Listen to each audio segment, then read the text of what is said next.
Good afternoon, ladies and gentlemen. Welcome to Chunghwa Telecom conference call for the company's fourth quarter 2019 operating results. During the presentation, all lines will be on listen-only mode.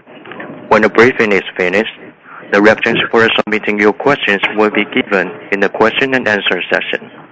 For information, this conference call is now being broadcasted live over the internet. Webcast replay will be available within an hour after the conference is finished. Please visit CHT IR website www.cht.com.tw/IR under the IR calendar section. Now I'd like to turn it over to Ms. Angela Tsai, the Director of Investor Relations. Ms. Tsai, please go ahead. Thank you. This is Angela Tsai, the Director of Investor Relations for Chunghwa Telecom. Welcome to our fourth quarter 2019 results conference call. Joining me on the call today are Harrison Kuo, our President and Chief Financial Officer, and Fufu Shen, the Assistant Vice President of Public Affairs Department. During today's call, management will begin by providing an overview of our business during the quarter, followed by a discussion of operational and financial highlights, and then we'll move on to the Q&A session. Now, I would like to hand the call over to President Kuo, and please note your safe harbor statements on slide 2.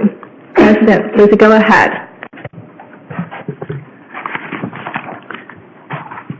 Thank you, Angela, and hello everyone. Welcome to our fourth quarter 2019 earnings result call.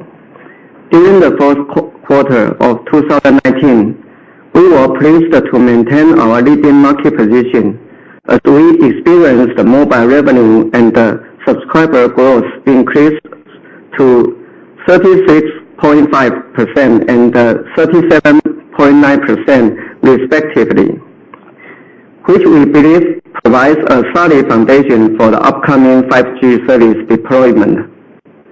As the first phase of 5G spectrum auction has concluded, though the final price was beyond our expectation, we intend to focus on our efforts on the launch of 5G service in the third quarter of 2020.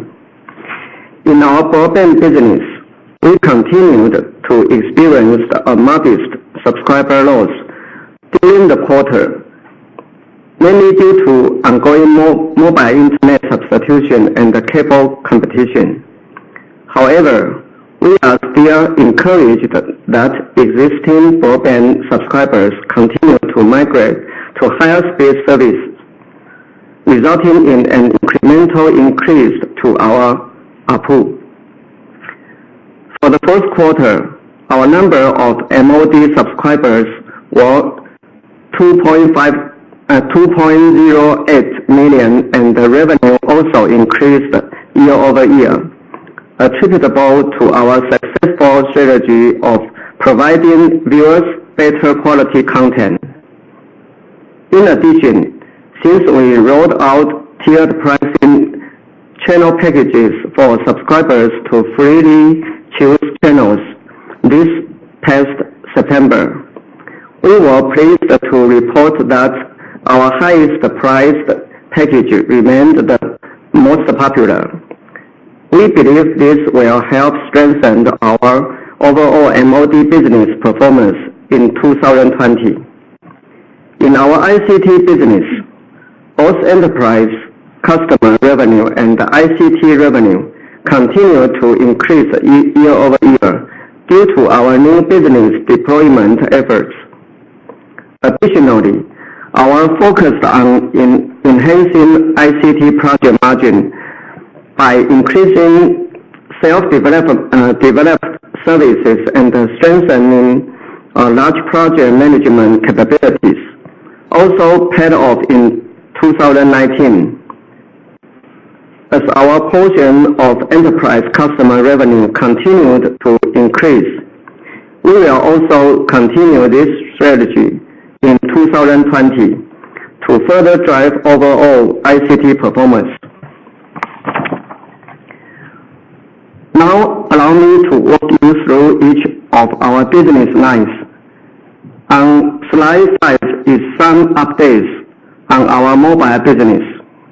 In the fourth quarter, our IoT subscribers continued to increase, and our back-to-school initiatives rolled out over the summer holidays continue to add new bundled subscriptions at higher ARPU levels than branded rate. However, we experienced some post-pay customer loss as a result of some Double 11 promotion activities undertaken by our peers. As many people anticipated the 5G service rollout in 2020, we also expect to reveal a brand new user experience and innovative services for subscribers to appreciate the benefits and the value of 5G service offering going forward. Slide 6 demonstrates the performance of our broadband business.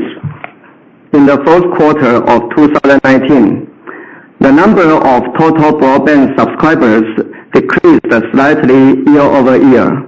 However, we were delighted to experience a continued migration of our broadband subscribers to higher speed fiber services, which augmented ARPU growth by 8% compared to the prior year period.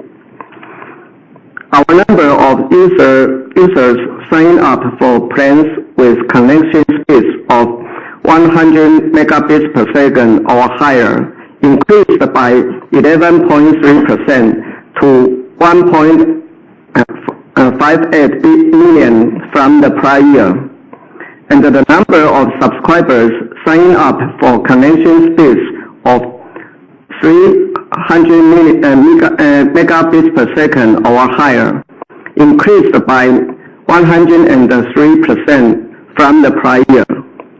Going forward, we intend to maintain our strategy of migrating customers to higher speed services to capture incremental ARPU and to mitigate the impact of mobile internet substitution and the cable competition. We will also focus on developing smart home related services, leverage marketing tools such as Honey Points, and package more popular plans to secure customers and enhance overall broadband revenue. Moving on to slide 7.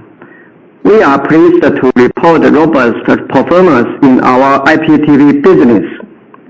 In the fourth quarter, our IPTV MOD platform remained the largest video platform in Taiwan. Our total number of subscribers reached to 2.08 million, representing a 3.6% increase year-over-year.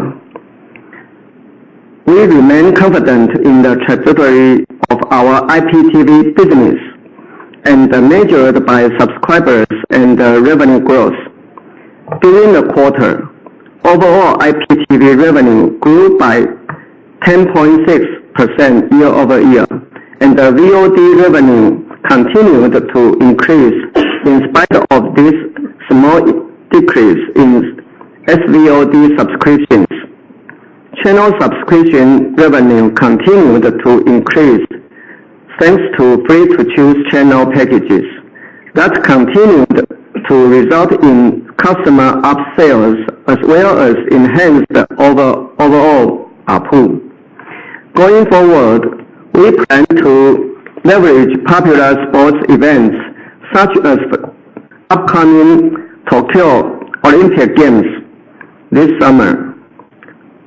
The further boost subscription and the revenue, and the expected advertising revenue to grow based on the enlarging subscription base.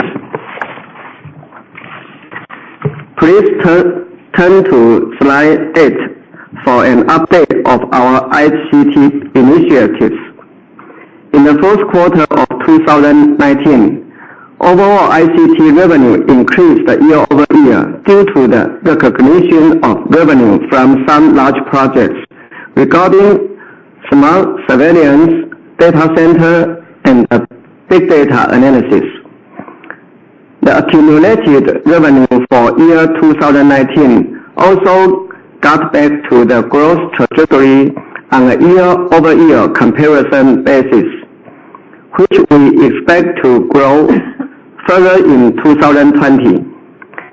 We continued our focus on expanding our in-house developed services and solutions, including IDC, information security, cloud services, and big data analysis to enhance our project margin and individual segment market share. We were also delighted that the streaming revenue coming from these services continued to grow and were a meaningful contributor to our consolidated revenue in 2019. We expect similar growth trend of ICT business to continue in 2020. Going forward, we intend to further specialize the technologies and the fintech capabilities in the areas of AI and blockchain, among others, to maximize our potential in project acquisitions in selected industry verticals, notably the financial industry. At this point, I would like to turn the call over to Fufu to review our financial results. Thank you for joining our call today. I would like to review our financial results in detail. Beginning on slide 10, please note that all financial comparisons are made on a year-over-year basis, unless otherwise stated. Slide 10 provides you with highlights from our income statement. For the fourth quarter of 2019, total revenues decreased by 0.5%, and operating cost expenses decreased by 0.6% year-over-year. Our income from operations decreased by 2.4%, and the net income decreased by 7.3% year-over-year.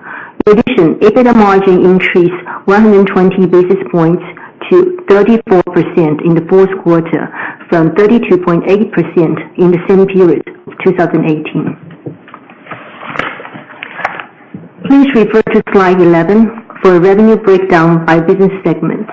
The decrease in total revenue for the fourth quarter 2019 was mainly due to a decrease in fixed voice revenue, mobile service revenue, and handset sales revenue that was offset by an increase in ICT revenue. The decrease in mobile service revenue was primarily a result of market competition and VoIP substitution.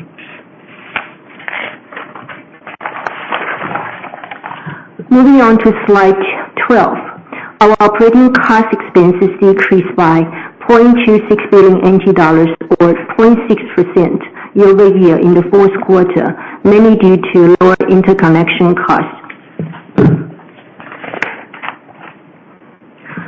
Slide 13 shows that cash flow from operating activities for the fourth quarter of 2019 increased by 3.39 billion NT dollars or 16.8% compared to the same period of 2018.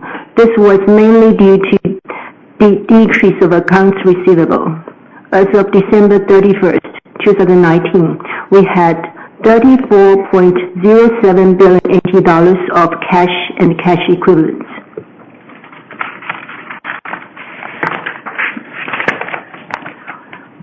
Slide 14 demonstrates our operating results compared to our financial guidance. In the fourth quarter of 2019, our revenue, operating income, net income, and EPS were lower than our fourth quarter guidance.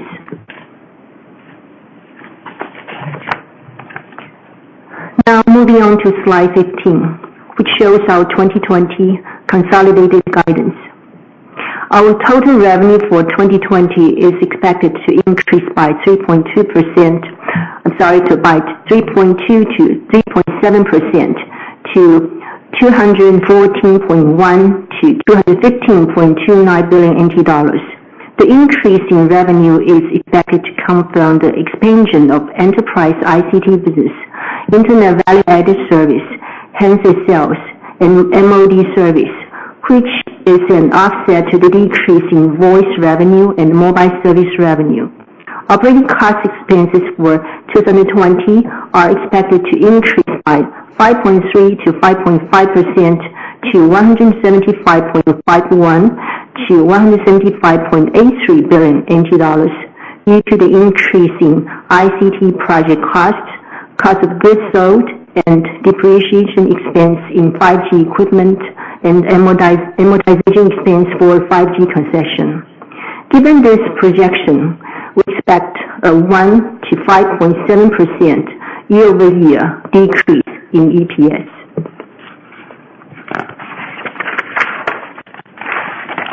Lastly, slide 15. We are budgeting CapEx of 30.7 billion NT dollars for 2020. The anticipated CapEx increase in 2020 year-over-year is mainly due to our focusing on 5G network deployment and accelerating of retiring traditional PSTN to IP-based network. Thank you for your time. We will now like to open the line for questions. Thank you. We are now beginning our question and answer session. If you have a question for any of today's speakers, please press 01 on your telephone keypad and you will enter a queue. After you are announced, please ask your question. When you are speaking, please be louder or closer to the microphone. If you find that your question has been answered before it is your turn to speak, please press 02 to cancel the question.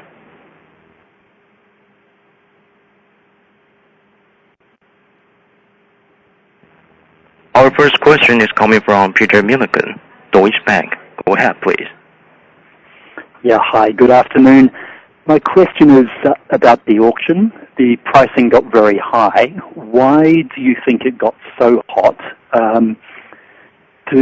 For example, does the number 4 and 5 see this as a life and death issue, which it doesn't need to be given the increasing flexibility around sharing of spectrum?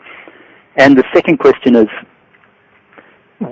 there anything on the timeline of the NCC for further spectrum, say 4500 or 600 megahertz? Thank you.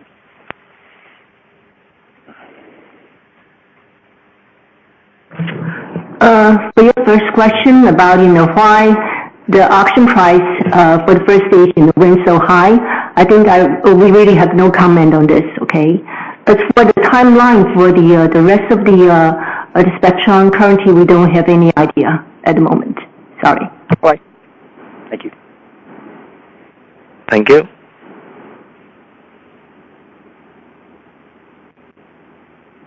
The next question is coming from Neil Anderson, HSBC. Go ahead, please. Thank you. Good afternoon. I have a question on the guidance and specifically the cost guidance. So that's very roughly, it's about 2 billion higher than the increase in revenues that you're looking for this year. Now, it looks as though about 1 billion of that might be related to the amortization, depending on when you launch. But can you give more guidance as to where the other cost increase comes from, please? I would have thought the increase in cost of goods sold should be matched by revenue. So I'm intrigued as to where the rest of the increase in cost comes from. Thank you. Basically, the rationale for our guidance for this year, you see that the revenue will increase for several percentage, but the bottom line actually, decrease. The reason for that, the increase, the major portion of the increase of the revenue rely on the ICT project, ICT related revenue, which means, once we have injection for ICT project revenue, we need relatively, comparable, ICT cost, for that. So I think that also answer your question for why you see the increase of the cost expenses. Hope this answer your question. Yeah, thank you, Sophie. So just a little bit more on the ICT margin. So would it be correct to think that in the early stages, say year one, maybe year two of winning a project, it might be negative, have a negative impact on margins. It'd be money losing at that point, but over the life of the project, you'd expect to come out with a decent margin. Is that the right way to think about it? Since this year we really guided a pretty certain amount of the ICT revenue increase. A part of it come from the one-time government related project, ICT project. So that the margin, of course, from government project will be relatively low. So that's but since that's a one time, but for us, we still believe this can by execution of this kind of project can demonstrate Chunghwa's ICT capability. It's still a good thing to do.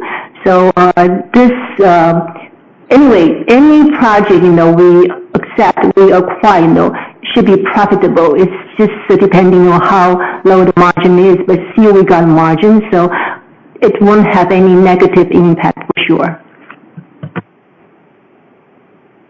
But of course, for overall margin, probably have some dragging. That's because traditional telecom service margin usually higher. Okay, thanks very much. Thank you. As a reminder, press 01 on your keypad if you would like to ask the question. The next question is coming from Danny Chu, Bank of America. Go ahead, please. Hi, management. Thank you for the presentation. I just got two quick questions. First, on slide page 16, you provide us with a CapEx guidance for 2020, and I saw 9.8 billion NT dollars CapEx for mobile. Within that, how much is specifically for 5G rollout this year? And also relate to that is how many 5G base stations are we talking about to be deployed this year by the company in 2020? That would be my first question. And second question is, could you help us to better understand this? For the consumers, I would assume that, for 5G, when you launch the service, you are going to charge the customers again based on how much data they consume. But for the enterprise customers, what kind of business model down the road we should expect Chunghwa will be using to charge the enterprise or the industrial customers using 5G service? Is it also just based purely on how much data they consume? That would be my second question. Thank you. For 5G pricing, we will refer to global first movers model.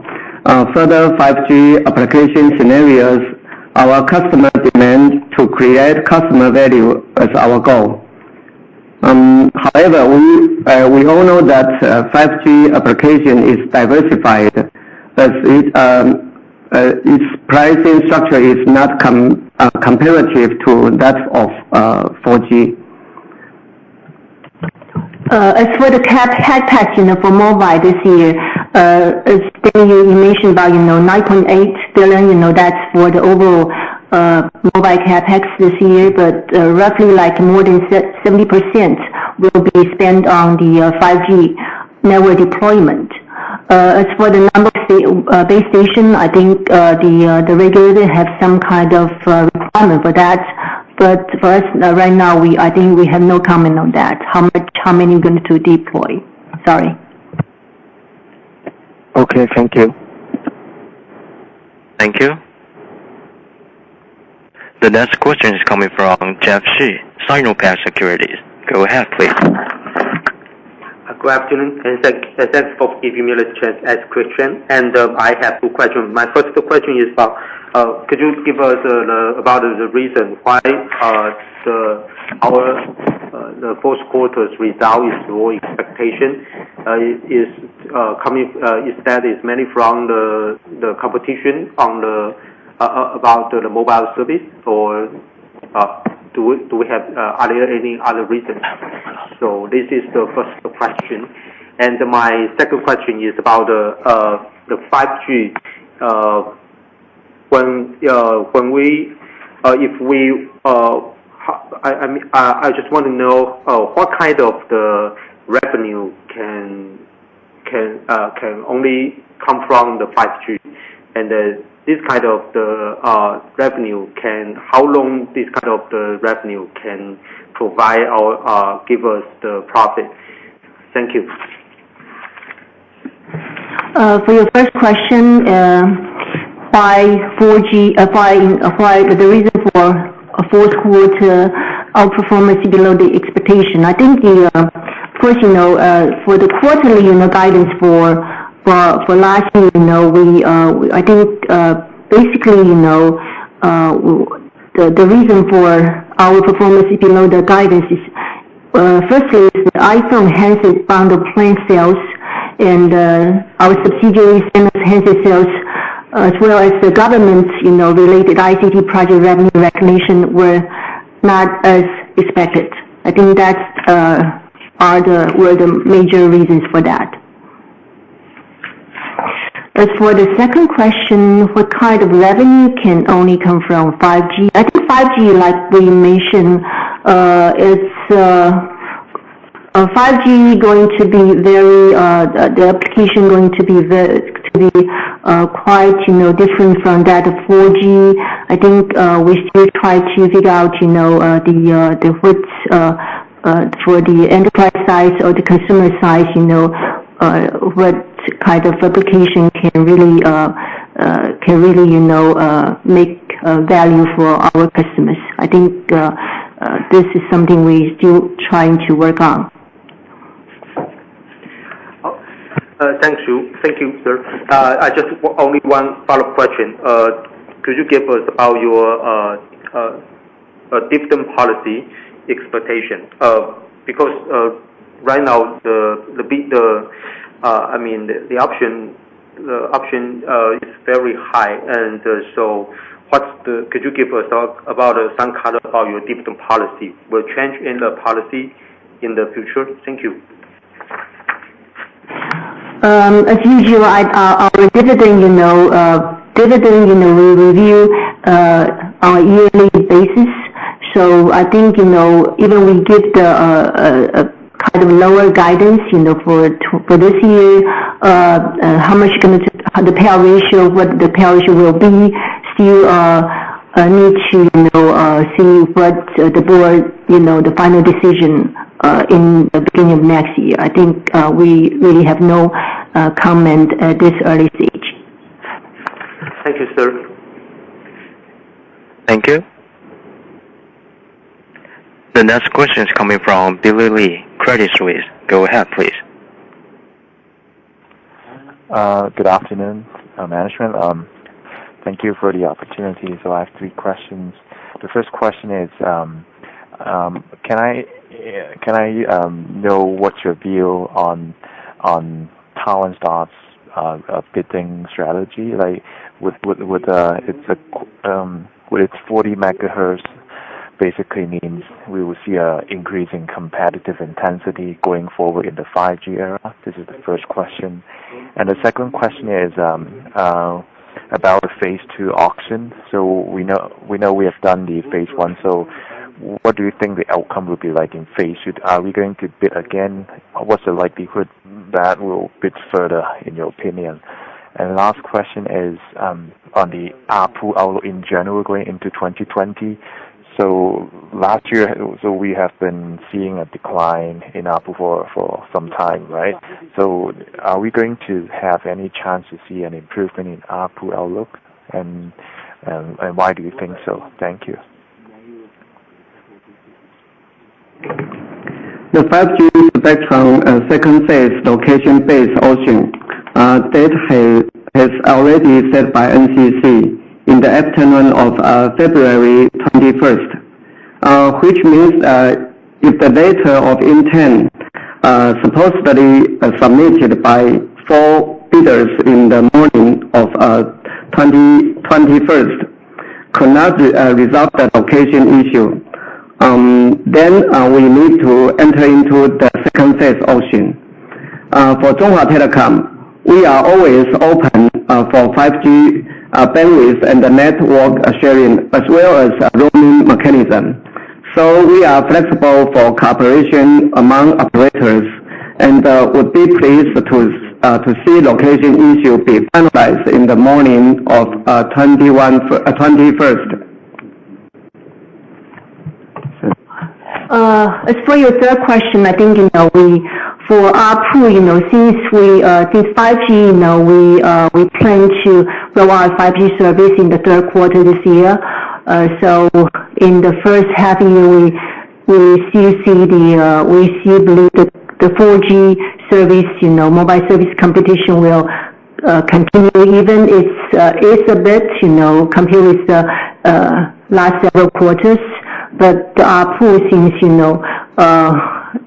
we see forecast, the ARPU will have slightly decline quarter-over-quarter, and chance to improve, really have to wait until 5G service come.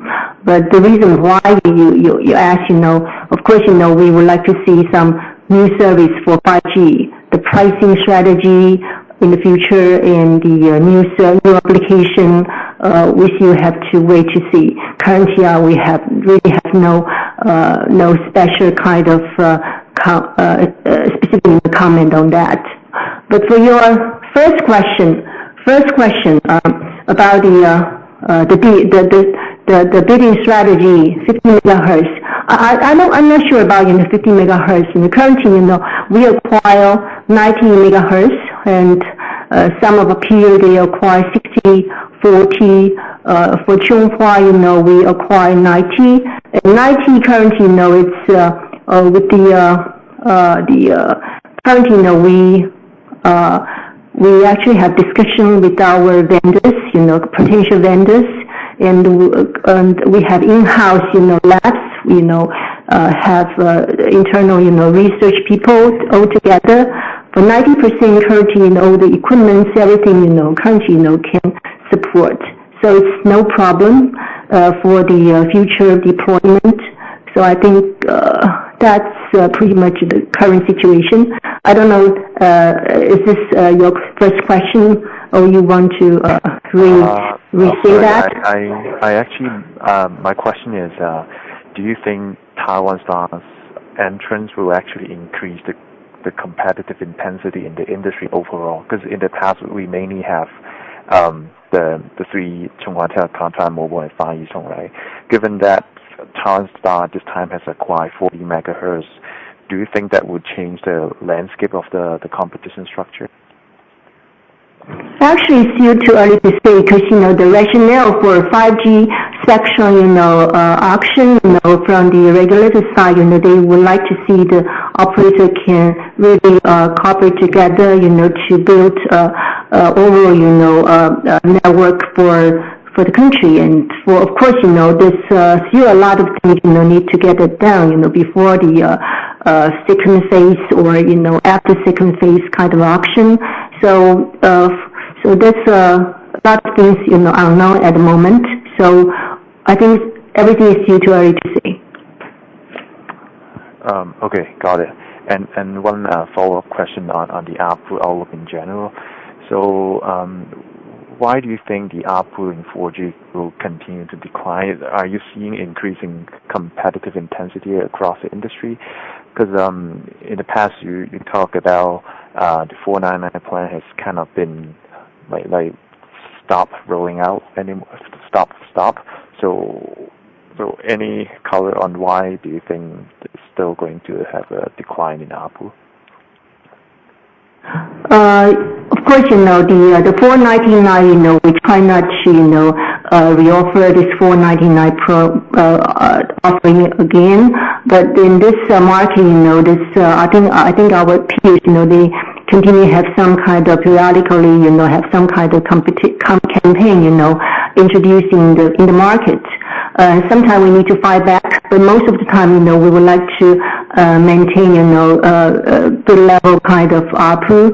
But honestly speaking, the $4.99, because the unlimited, plan actually will, the low level unlimited plan will kind of continue in this market.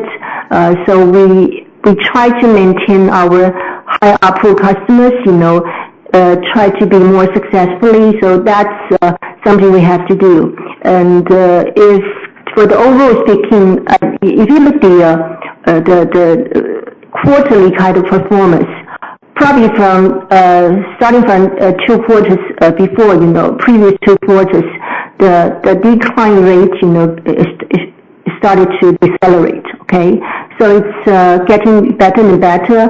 But anyway, this market, mobile market, still competitive. It's not really a benign market. So we still forecast, for the first and second quarter of this year, still have small kind of ARPU decline, but it's not a big one. So, but hopefully in the third quarter, we have this 5G rollout. But even the 5G rollout, it's in the first stage, in the beginning stage. Probably won't see a big performance. It's quite unlikely. So I think it need time to monitor for the whole market. Got it. Thank you. Thank you. The next question is coming from Ai Wang, Morgan Stanley. Go ahead, please. Hi, management. This is Sarah from Morgan Stanley. So I have 3 questions. So the first one is still on the mobile competition. So regarding our revenue guidance this year. So within that, are we assuming mobile revenue service revenue still declining, and by how much of the scale? And second question is about slide 8. So it's about the accumulated revenue on ICT revenue. So that number seems to be lower than what we reported in third quarter. So just want to check if there's any more details management could share with us. And then finally, a third question would be the CapEx for 2020. So when I asked if the increase in CapEx are more according to our schedule, or are there any CapEx with delays from 2019, which resulted in a higher CapEx for this year? Thank you. Okay, I think our assumption for the mobile revenue for this year still have small decline. Yeah, that's true. Yeah, because like I say, for the first half, this is still, we have this 4G market competition continue, and even entering to the second half, I think most of the customers still sit on the 4G network. A 5G migration won't be that fast. Okay, so that's pretty much answering your first question. As for the slide 8, you mentioned about ICT revenue. Yeah, I think ICT revenue, for the fourth quarter, the number seems to be lower than slide 8. Let me check the slide 8. Oh, okay. This is I'm sorry. This is slide 8. This is the ICT revenue. Yeah, this is got growth trajectory. That's true. For the overall, for the year, the whole year, kind of number. But actually, for the accumulated revenue, ICT revenue number seems to be low. Yeah, I think the third quarter number, basically, ICT, our ICT revenue fourth quarter, the recognition revenue is larger, than that in third quarter. But even it's larger than third quarter, still below our expectation. That's the reason for the whole thing.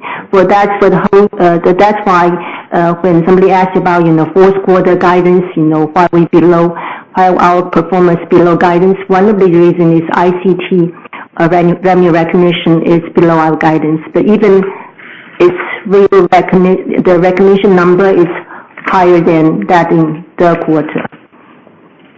As for the third question, CapEx for 2020, increase according to schedule. I mean, put this way, okay. Some for delay, for the previous years, usually we have some delay, but that's a kind of usual, a general case. Sometimes you have some delay, sometimes you have something you decided not to, you budgeted it, but you decide not to execute it. It's happened. But the resulting, for the higher capex for 2020 still because of the we would like to, we decided to accelerate, the deployment of 5G network. We would like to, I think, we would like to lead our 5G. We would like to 5G. I think, for 5G service, we still would like to lead the market. So we would relatively, accelerate, some 5G network deployment. Another issue is the PSTN IP upgrading. That's another issue we would like to accelerate again. Before, we're talking about 2020, before 2026, but for PSTN IP upgrading, but now we accelerate to 2024. So that means, every year from now we have to add on some capex for domestic, capex. Okay, so that's another part. The third part, is we are doing pretty well on our IPTV service. Our IPTV platform, we need to get a replacement, and that would also happen this year. So that will incur, some of the capex. Okay, so that's the three major reasons for why, the capex for 2020 will have some increase, compared to the real spending for 2019. I see. Thank you. So just one small follow-up on the enterprise ICT. So maybe for now, do we have a rough number regarding how much of the revenue does that enterprise ICT contribute as percent of total revenue? Put this way, okay. Let me give you a number, percentage. For the total ICT revenue. The total ICT revenue, I think we disclosed, that percentage, the year before last year in 2018. At that time, 10.7%. I'm sorry. At that time, it's roughly about, 10. Sorry. Hold on. Like. Okay. For 2019, our total ICT related revenue grows about 5.2%. Okay, but actually, in 2018, because at that year, I think we become more selective, in the ICT project, acquiring. So the year-over-year kind of a number, decreased 5.7%. That's in 18. But even further to the 18 and 17, the year-over-year, increase is roughly about 10%.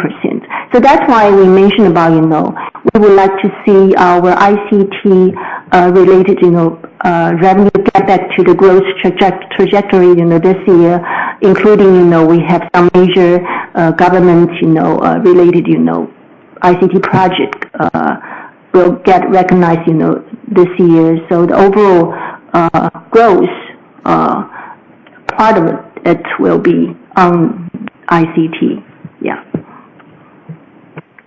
I see. Thank you. Thank you. The next question is coming from Amber Lee. Yuanda, go ahead, please. Hi, this is Amber. So I got two questions here. First one, what's your expectation on the timeline of 5G commercialization? And second one, for the CAPEX guidance of this year of roughly 31 billion. Could you kind of give us a direction of how should we be looking at a capex level of 2020 and beyond? Sorry, 2021 and beyond. We will deploy a 5G service in the third quarter. Okay, so it's more towards the end of the quarter or like the beginning of the third quarter? It's the beginning of the third quarter. Okay, thank you. Yeah, for the CapEx guidance, that 31 billion. I think for beyond this year the CapEx level. Looking for now, I think next year we have some figure in hand. Should be quite similar to what we have for this year. Yeah, but beyond 2021, I really have no comment at the moment. Okay, great. And another one. Does the guidance for this year only factor in the first stage of the spectrum auction, or it also include maybe some of your estimates on the second stage of the auction?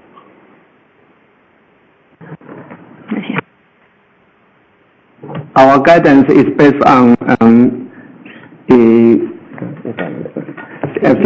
50 billion NT dollars. 50 billion? Yes, 50 billion NT dollars. Okay. And so I have the last one. For the fact that Chunghwa is still expecting to be a leader in the 5G era, does that kind of contradict with your willingness of collaboration of your peers? I mean, with your peers, or that's not the way we should be looking at it?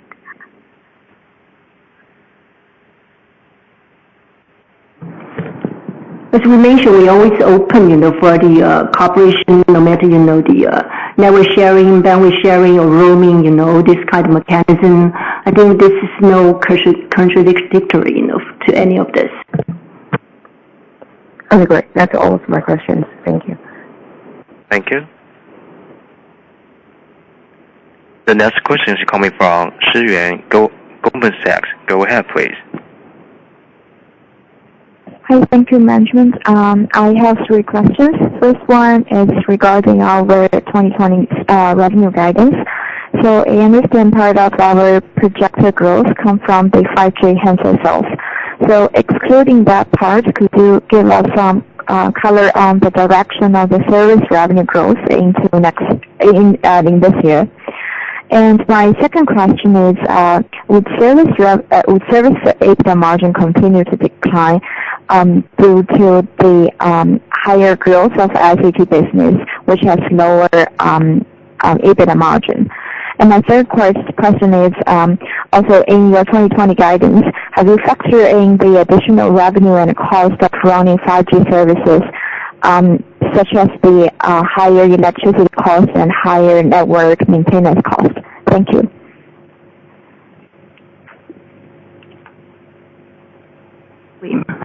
I think the projection for the increase of handset sales. Of course, we all know that this year will be the 5G service launch for this year, and from our understanding, currently the 4G handset sales, become staggered. So that which means, for the 5G service launch, should have a cycle for the new 5G handset replacement. Okay, so I think we would like to take the opportunity to encourage our first mover customers, high-end customers try to adopt, subscribe our 5G handset bundle services, which will help to boost our handset sales at the time. I think that's the rationale behind that. As for your second question, service margin continues to decline because of growth of ICT business. I think that's of course part of the reason customer voice revenue always have high margin, and currently ICT business is kind of different. So that's of course the major reason for that. Of course, the competition also another reason for that. As for your third question,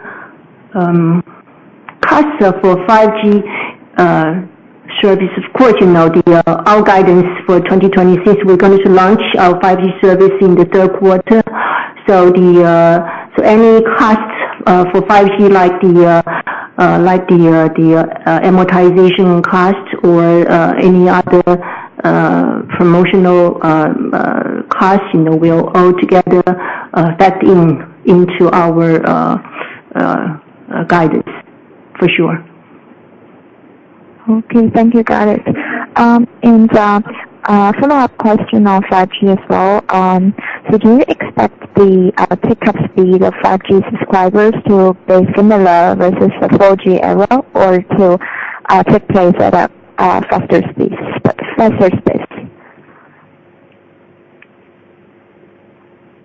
Okay. Yeah, I think we acquire 90 megahertz, which means the theoretical speed will be much higher than current 4G speed. But Chunghwa, I think the network quality is always something we are pretty much focused. So we believe the take-up speed should be higher than what we can offer for 4G customers.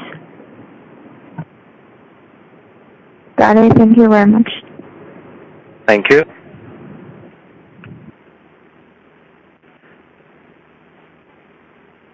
The next question is coming from AD, Citigroup. Go ahead, please.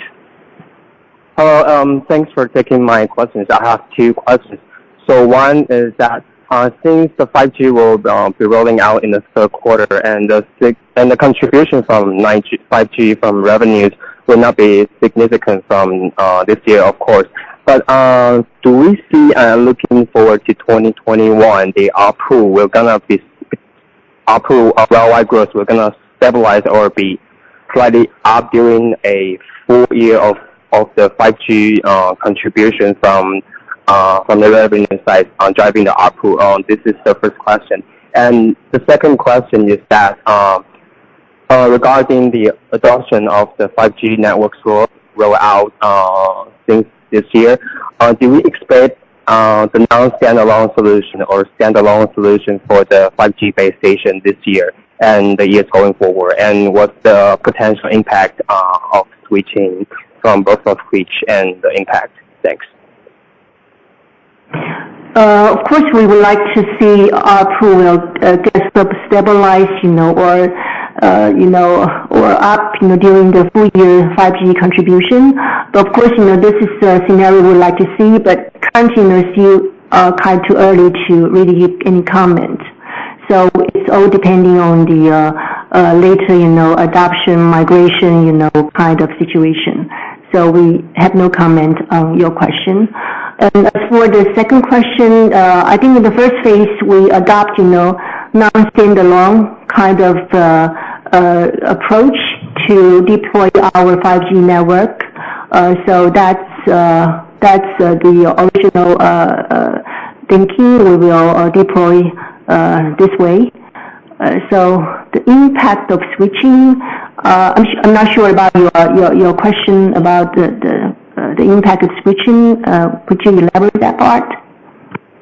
I think it's so the first will be the non-standing alone, and so what's going to change after the second year or going forward, whether you choose to migrate to the standalone. So what will be major difference from switching non-standalone to standalone in the future? I think, at the end of the day, of course, we have to switch to, the standalone. So, which means, finally, we still need to switch our core network, for standalone. So which means, we will have this kind of dual. I don't know how to say, it's will have a temporary, The first, we have non-standalone. Then later we will switch our core network to standalone. then later, migrate to the overall standalone kind of situation. But the base station can adapt it, to both. So that's from our engineer, how they told us. Okay, thanks. Thank you. As a reminder, press 01 on your keypad if you would like to ask questions.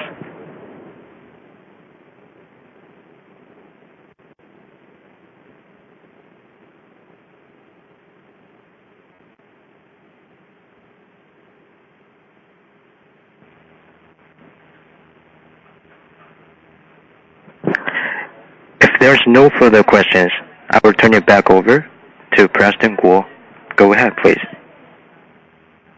Thank you for your participation and happy Chinese New Year. Thank you, everyone. Thank you, President Guo.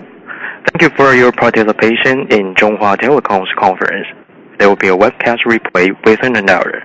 Please visit www.cht.com.tw/ir under the IR calendar section.